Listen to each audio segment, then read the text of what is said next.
안녕하십니까, 신교수입니다. 오늘은 여러분과 어떤 얘기를 말씀을 나눠드릴까 해서 허리 부분과 그 다음에 우리 인체에서 중요한 얘기들 풀어가는 방법 좀 설명을 드리겠습니다. 허리가 아프다 라는 얘기를 이제 풀어가기 전에 여러분들 그 허리 아픈 사람들의 제일 특징이 뭐냐면요, 일단은 허리 부분의 특징을 여러 가지로 한번 봐야 된다는 겁니다. 고객은 허리가 아프다라고 표현을 할 때 구체적인 얘기들은 일단 안 하죠. 그냥 허리가 아프다, 묵직근하다, 허리가 끊어지듯이 아프다, 숙이지 못하겠다, 펴지를 못하겠다, 여러 가지 있습니다. 하나씩 한번 좀 얘기합시다. 허리가 아파요 라고 손이 딱 뒤에 닿는 그 부분은 요방형근이죠. 요방형근은요, 허리 통증의 주범입니다. 허리 통증의 주범이라고 우리는 이렇게 설명하죠. 잠잘 때 허리가 아파요, 돌아눕지 못해요, 기침할 때 허리가 아파요, 바지가 끌려요, 이렇게 설명을 하죠. 자, 그러면 주범은 요방형근으로 봅시다. 그러나 얘 동조하는 근육이 반대의 기량적인 요소에 앞쪽에서 장요근이 대립을 하는데, 이 허리가 아플 때 뒤에서 동조하는 근육이 두 개가 있다 그랬어요. 그거는 광배근하고 하우거근입니다. 이렇게까지는 이제 우리가 알고 있는 허리의 기본입니다. 자, 근데 제가 여기서 조금 여자들의 허리가 아픈 거랑 남자들의 허리가 아픈 거를 좀 구분을 합니다. 여자들이 허리가 아픈 거는 그냥 여자들만의 허리가 아니라, 여자들은 신체적 구조와 그 다음에 생리적 구조가 좀 틀립니다. 여자들은요, 출산이라는 과정을 가지고 있었기 때문에 이 복부에서 일어나는 어떤 모든 행위가 출산력과 자궁의 에너지랑 연관이 됩니다. 그래서 여자들이 허리가 아프면 일단 자궁에 문제가 있는지 염증이 있는지도 확인해야 되고요. 또 여자는 복식호흡이 태생적으로 되지 않기 때문에 만성적인 변비를 가지고 있습니다. 그래서 변비가 있는지도 확인해봐야 됩니다. 또 여자들의 구조적 특징 중에 하나서 우리가 한방에서 습여통이라 해서 살이 찌는 동작의 어떤 갑작스러운 몸의 변화도 허리가 아프고, 갱년기의 호르몬의 변화 또한 허리의 증상이 나타납니다. 또 하나는 출산 후 한 3개월에서 6개월 정도가 되면 기력이 떨어지는 신허요통 계점에 기력이 떨어지는 기요통의 계통의 흐름도 오게 됩니다. 자, 남자들이 허리가 아픈 것도 그냥 단순하게 허리가 진짜 아파요, 기력이 떨어져요, 이렇게 설명을 합니다. 자, 여러분들이 허리가 아파요, 허리가 삐었어요, 허리가 저려요, 또 척추 전방전이증이에요, 척추 분리증이에요, 디스크입니다, 또 우리가 알고 있는 강직성 척추염입니다, 또 일자허리입니다, 또 우리가 오히려 뒤로 나 있는 카이퍼시스, 허리가 뒤로 구부러져서 통증이 옵니다. 여러 가지 표현되는 게 있습니다. 근데 여러분들이 여기서 카테고리 하나 딱 정하면, 허리가 아파요 라고 했을 때 제일 먼저 허리에 먼저 집중하지 마시라는 얘기예요. 허리가 아파요 라고 하면요, 무조건 슈파인 포지션 똑바로 눕혀놓고, 중력을 제로인 상태로 눕혀놓고 복부에 힘을 줬다 뺐다부터 먼저 시켜야 됩니다. 자, 이게 복식호흡하고 개념이 좀 틀리고요. 배 압력, 복압이라고 얘기합니다. 뇌에는 내압이 있고, 눈에는 안압이 있고, 배에는 복압이 있습니다. 배 압력 조절을 먼저 합니다. 숨을 들이마셔서 멈춘 상태에서 배를 꽉 누릅니다. 그리고 나서 손을 탁 풀어주는 동작을 여러 번을 합니다. 그리고 다리를 구부렸다 폈다 동작을 하면서 그 상태로 먼저 일어나서 다시 워킹을 시켜봅니다. 걸어보게 합니다.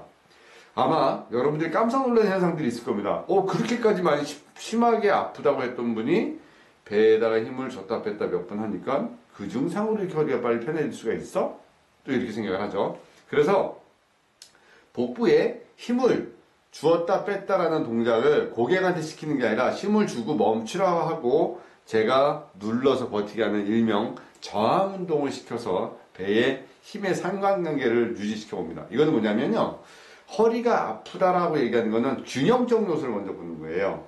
하나의 기둥이 서 있어요. 서 있을 때 앞에서 잡고 있는 힘의 원리와 뒤에서 잡고 있는 힘의 원리가 한쪽이 너무 세지거나 약하게 되면 일방적인 힘의 균형이 깨지게 됩니다. 이 힘의 균형을 먼저, 밸런스를 먼저 맞춰보는 겁니다.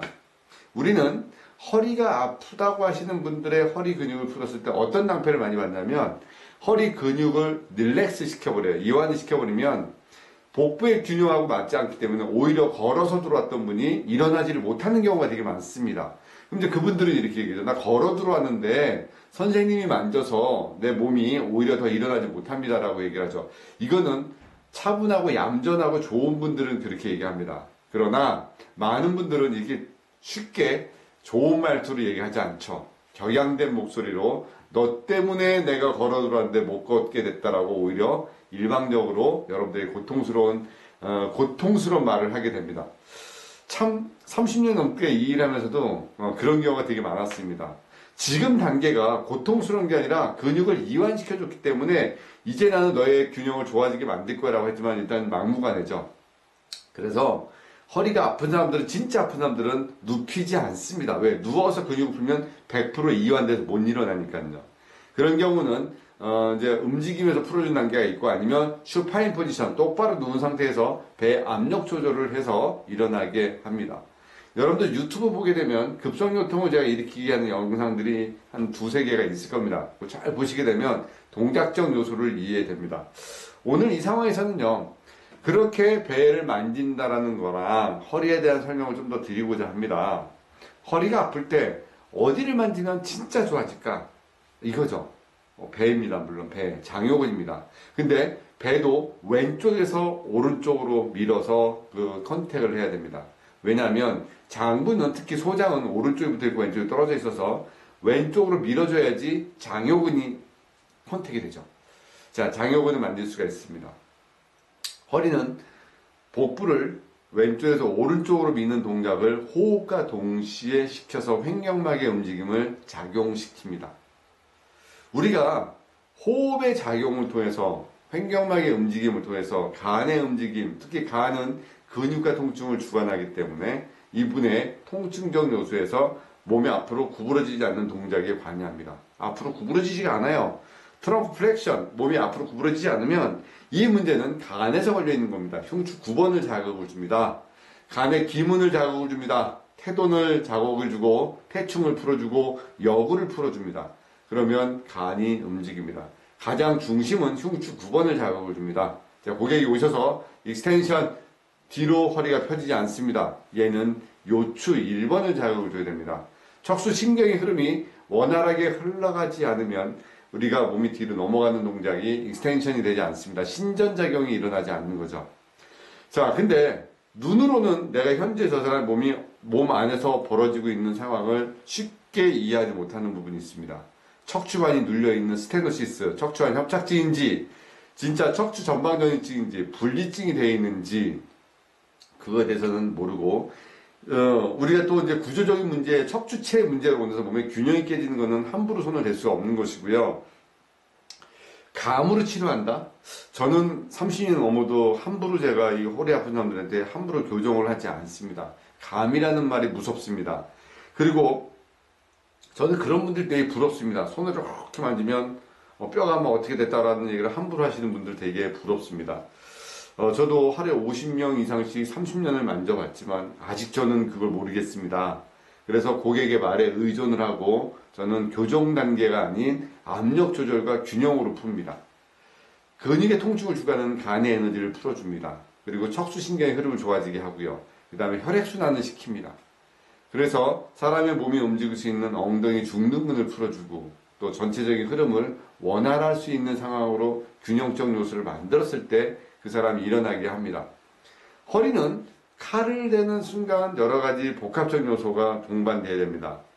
의학적으로 반드시 도움을 받아야 될 순간이 있고 의학적으로 도움을 받지 않아도 되는 순간이 되기도 합니다. 그러나 이제 의학적 발전도 되게 중요하지만 먹고 사는 문제도 많이 해결됐고 그다음에 보험이 많이 발달됨에 인해서 지금 많은 분들은 의학적 관점에 좀 더 많이 의지를 하게 되죠. 자연적 치유보다는요. 그 부분에 대해서는 제가 함부로 말씀을 드릴 수 없는 부분입니다. 이거는 오프라인 수업에서 여러분들이 말씀을 드리고요. 오늘은요, 허리가 아프다라고 하시는 분에게 좀 더 신경 쓸 수 있는 부분을 설명드리고자 합니다. 답을 말씀드리겠습니다. 1번, 아까 말씀드린 장요근, 2번, 엉덩이 중둔근, 3번, 종아리, 4번, 그 다음에 무릎 뒤에 위중, 그리고 여러분들이 이 부분을 전체적으로 풀어주는 균형적 요소에 우리 몸에서 흘러갈 수 있는 척수신경을 원활하게 해주는 동맥 라인, 그 다음에 호흡을 통해서 복식호흡, 그리고 배 압력 조절. 사실 이 정도만 돼도 급성으로 오시는 분들 아니면 통증이 10개가 고통스럽다는 사람들에게는 4개, 5개 이상은 줄여드리지 않을까 생각이 듭니다. 그리고 나서 디스크로 다리가 저려서 오는 증상들을 봅니다. 아, 허벅지가 얇아졌구나. 요추 3번과 4번의 디스크네. 종아리가 얇아졌네. 요추 5번과 천추 1번의 디스크네. 엄지발가락과 발목에 힘이 빠졌구나. 아, 4번과 5번의 디스크구나. 요렇게 또 정리를 하게 됩니다. 여러분들이 허리 상태를 한번 보면서 여자분들은 일단 허리 문제보다는 자궁 에너지, 변비적인 요소, 또 왜 갑자기 살이 쪘는지 호르몬의 문제, 또 갱년기적인 상황을 먼저 확인을 하고, 남자분들도 구조적인 문제를 먼저 보지만 일단은 배 압력 조절부터 해서 쭉 가시길 바랍니다. 허리 얘기를 오늘 얘기하면서 언제 여러분들과의 시간을 좀 더 길게 더 가져야 될 것 같습니다. 이렇게 매일매일 영상을 통해서 이 사태가 풀릴 때까지 여러분들 매일매일 이렇게 이제 공부를 시키겠습니다. 숙제를 내든 안 되든 건 여러분들 몫입니다만, 신 교수는 여러분들이 계속 달릴 수 있도록, 지치지 않도록, 멈추지 않도록 계속 밀어붙일 겁니다. 그리고요, 어디 가서 무시당하지 마십시오. 여러분들이 이 직업군을 가지고 무시당하는 것은 결국 여러분들의 무시를 당하는 게 끝이 아니라 가르친 저 또한 무시를 당하는 겁니다. 그러니까 여러분들이 잘하셔야지 저를 욕먹이지 않는 겁니다. 계속 오프라인 수업 진행될 것이고요. 3월달 9일부터 나라에서 큰 문제가 없으면 계속 여러분과 같이 수업을 진행할까 합니다. 그러나 국가적인 문제가 있을 때는 같이 도와주는 문제에서 여러분들 움츠려 들 수밖에 없습니다. 이렇게 제 유튜브 영상들 보시고 매일매일 올라가는 영상을 보시면서 정리하시길 바랍니다. 지치지 마시고요. 같이 가는 그 길에 제가 같이 한 발짝 앞에 있습니다. 같이 갑시다. 지치지 맙시다. 그리고 헛수고 같은 노력을 반복적으로 하셔야지 성공의 단계에 올라갑니다. 신 교수는 여러분들 응원합니다. 오늘은 허리에 대한 전반적인 얘기로 해보겠습니다. 고생하셨습니다. 파이팅!